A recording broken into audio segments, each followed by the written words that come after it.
have headphones on and are cranked up loud because TJ cranks it up. Well, you're eating pizza while you're talking on air. Down. Come on. There's no snare in my headphones. Jason Dumas, Cron 4. I can't believe it. It's just tacky. You think Jason Dumas is out there giving sports reports at 11 o'clock at night with pizza in his mouth? Well, he's a credible journalist. I'm a man of the people. There's a difference between the two of us. Oh, my gosh. And that's okay. And that's why I look up to Jason. Oh, man. Hey, you know what? Jason, maybe one day, Shasky, Jason, maybe one day we'll nominate him to be on the Bay Area Sports Hall of Fame panel. It rubs me wrong. I'm jealous. We're going to get him in there. No, he's not, Jason. No, he's not a credible journalist. He doesn't belong on the panel. He doesn't deserve a vote, but Jason Dumas I'm not does. talking about a vote, B. We're going to get him a plaque. Oh, thank you. A plaque for what? Well, you know what? He's a contributing member Exactly. of the Bay Area sports scene. Jason, I'll be honest with He you. deserves to be at SFO. This is what I want, on the real. I swear to God, this is what I want. I want my family. We have dedicated our lives to sports in San Francisco. My grandfather, he ran CYO, coached forever. My What'd you do, dad, Jason? myself. I want either a field or a basketball court named after the Shasky family. Oh, my God. That to me would be Let's legacy. do this, Dumas. What's wrong with that? Willie Woo Woo Wang got his own park. Why can't the Shaskys have theirs? I'm always on a diamond somewhere. I don't know who Wooly Woo Woo Wang is. He was the great USF player who stood in between I know. Bill Russell and Casey I Jones. know. Hey, Jason. Going on, fellas? Yeah, we brought you off. I already forgot why we brought you on. Jason Dumas, sports director, Crowd 4 out there in the East Coast right now. Ocean City, my best friend, Philly Zoo, they got an apartment out there. He told me about the high school field. It was at the IMG Academy game last Saturday, Jason Dumas. Nice. But we brought you on because you just tweeted something, and you know what? It's got Shasky smiling ear to ear. I'm it happy. really does. You just tweeted out, Dumas, that a source has told you that the Niners and Bosa are getting close. It's something could be done by the end of the week. Now, I don't know how much context you can provide to that, but go ahead and enlighten the roasters here on 95.7 The Game on what you're hearing or what you're expecting here with Nick Bosa and the 49ers. I'm expecting that they're going to get a deal done in the next couple of days. That's what I was told. I reached out because I myself, just from afar, I'm not on the everyday Niners beat. I can be tapped in if I want, but I usually kind of just play the background. But I started asking myself, man, we're 10 days away from the season and this isn't done yet. And I never really looked that much into it because the messaging from the 49ers was relax. It'll be fine. I never really had the sense that I should dig. You know what I mean? Right. That's just kind of the messaging from the organization, and everyone just seems so calm about it. But it gets to a certain point where it's all right, what's going to happen because the preseason is over. You've made final roster cuts. You guys are going to be on a plane to Pittsburgh, a very, very, very tough place to play, no matter really who's on that team. They always seem to be ready to play at that stadium in a little over a week and some change. So, I tapped in with some people I know who I know are in the know I come at them yo, should people be nervous? Is this going to happen? Now all of a sudden there's trade rumors, and the 49ers have gotten calls on Nick Bosa. So I hear that, and I'm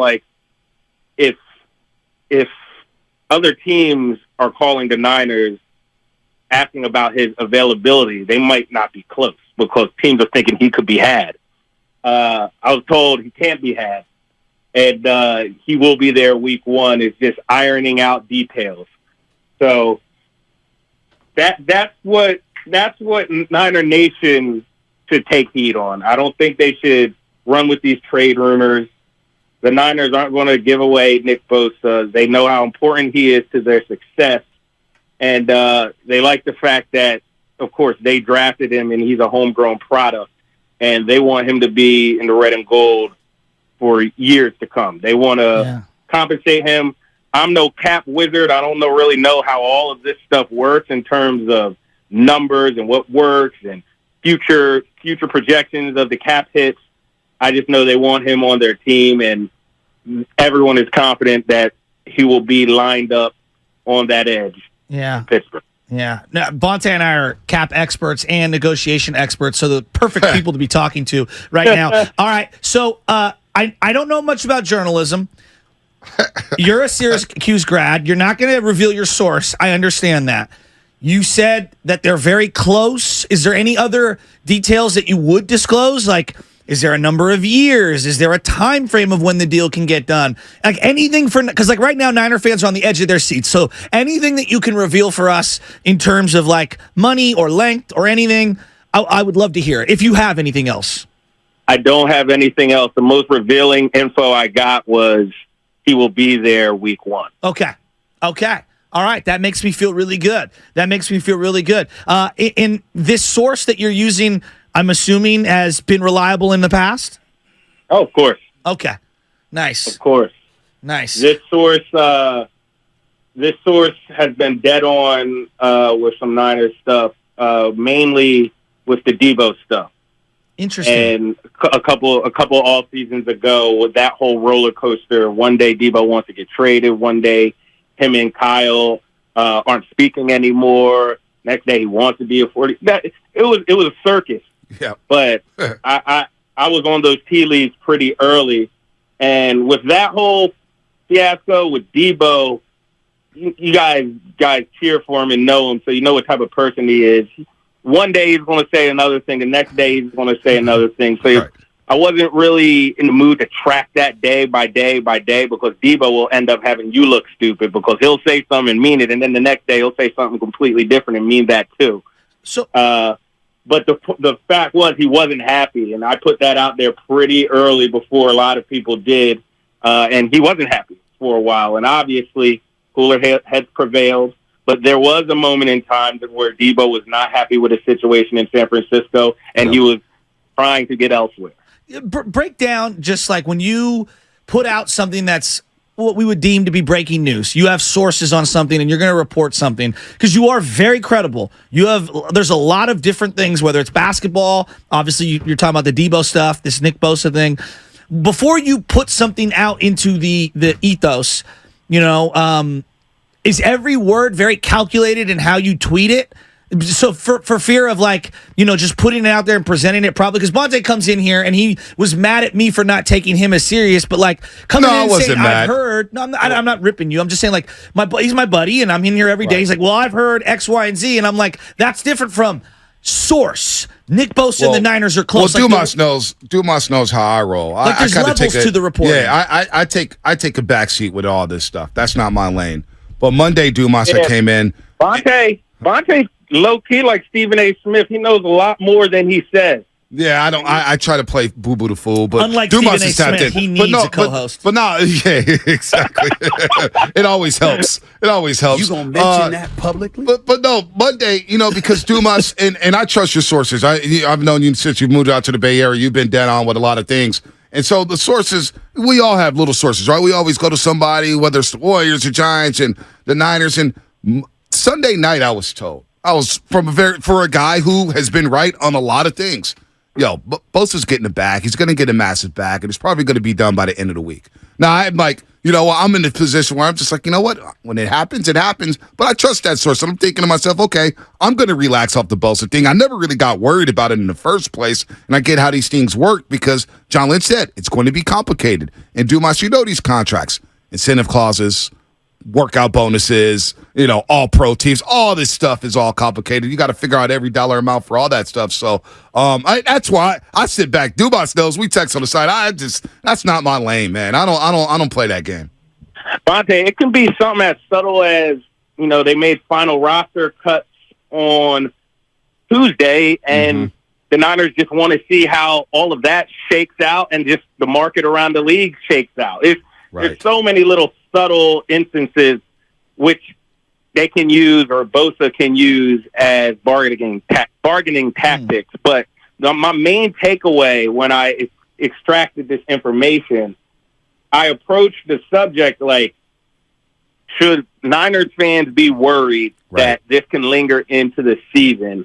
And I was almost laughed at. Right. There's no way he will not be out there on week 1. Right. Oh, that makes me feel really good. Right. All right. No, I mean, that's awesome. Think about it. So that was my biggest takeaway. I don't have any intel into number of years, salary, Right. money, ins and outs of the contractual stuff. But I was told he's going to be ready to go week 1. He's in shape, which is everybody probably knew that, right, given his work ethic and the specimen he is. But yeah, I was pretty much laughed at when I insinuated, like, should people be nervous? That's funny too, because you look at T.J. Watt. Baldy joined us yesterday, Brian Baldinger, and he goes, "You think Nick Bosa really wants to miss a game against the other DPOI and T.J. Watt on the opposite side? You think T wants T.J. Watt to try to take his shine as being the best defensive player in this league?" I just, unless we got to next week and Bosa wasn't here, that's when I was going to freak out, Jason. But I'm like, dude, he doesn't partake in preseason. He barely practices during training camps. He does his own damn thing anyway.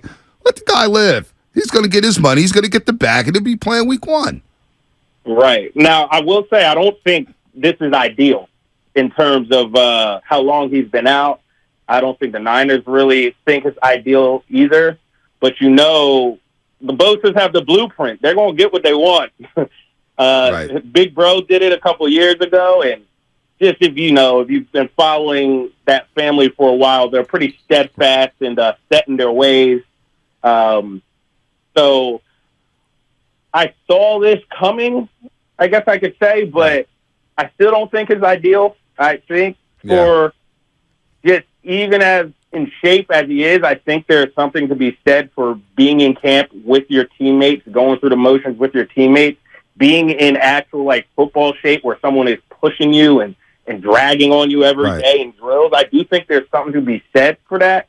Now, of course, can you overcome it and have a fine season and then, in 6 weeks from now, we didn't even remember that he came late? Yeah, of course. But hey, maybe in 3 weeks he has a little soft tissue pull, and then you're like, well, he's trying to get back. He just got back to the team about 3 weeks ago. So you always think about that stuff when this stuff lingers. No doubt. Hey, Dumas, real quick. Did you see the Bryce Harper clip about him listening to WIP? I did. I saw it. So you've been in the game for a while, and Shaska was like, wow, it was refreshing to hear a player admit that he listens to sports talk radio. And I was sitting here telling Shaska, I say, Shaska, they all listen. Or their friends will listen and clip you or talk about what you're saying there. Were you as shocked to hear Bryce Harper admit that, hey, 2 o'clock hour, I'm listening to Chuck on WIP?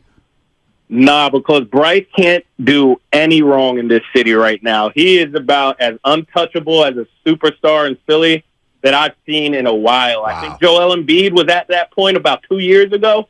He's getting his dings right now for the way the Sixers ended that season. But I'm sure Bryce Harper loves listening to sports talk radio. Jason, right now. That guy can't do anything wrong. Let's test that theory. He walks into a Niner game in December 3rd with me. Is he still loved by everybody? Because it seems like anything I do now, I get clipped by 8 billion people from Philly or from New Jersey or Delaware online. Yeah, I mean, look, Chaffee, what you got to do is continue, and I know you will, continue to wear your red and gold with pride, speak your mind, and be unapologetic. Because people might hate that, and they might let you hear about it in Philly, cities like that. But they're going to respect it. Don't ever stand down. Dumas, how much of a kick you get out of it that week? I keep getting clipped every other day. And it was show. a 10-minute conversation, and WIP took 1 minute where they missed the beginning, where it's like if you throw punches, if you throw things at people, you're a lowlife. Instead, it was Philly is lowlife scumbag. It's like, oh, God, you missed the whole context of the conversation. Bro, I'm from Philly, and they ding me up every now and then if they don't like a report about Ben Simmons or the Sixers. It's just, you gotta mute the tweets and keep it moving. Keep it moving, baby. Dumas is a pro at that. I know. He doesn't go at people on Twitter. Don't you kind of miss that? We're going to let you go in a second, Dumas, but don't you miss kind of going at people on Twitter? I kind of miss clapping back at people. If I didn't have a salary to protect, I would be giving people a piece of my mind every day. But it's like, you're fighting a losing battle. Right. You're the only one that has something to lose. Right, exactly. Exactly. You just got to mute it, move on, Well, block. do what I do. Mute all the criticism and retweet all the happiness. Jason, man, good. When you back in the Bay? I'm going to the Phillies game today, actually. They got a day game against Shohei. And then I'll be back in the Bay on Monday, and I'll be on the 95.7 Airways 6 with Alan Stiles. Oh, that's beautiful. Yeah, awesome. That's awesome. I'll be tapped into that.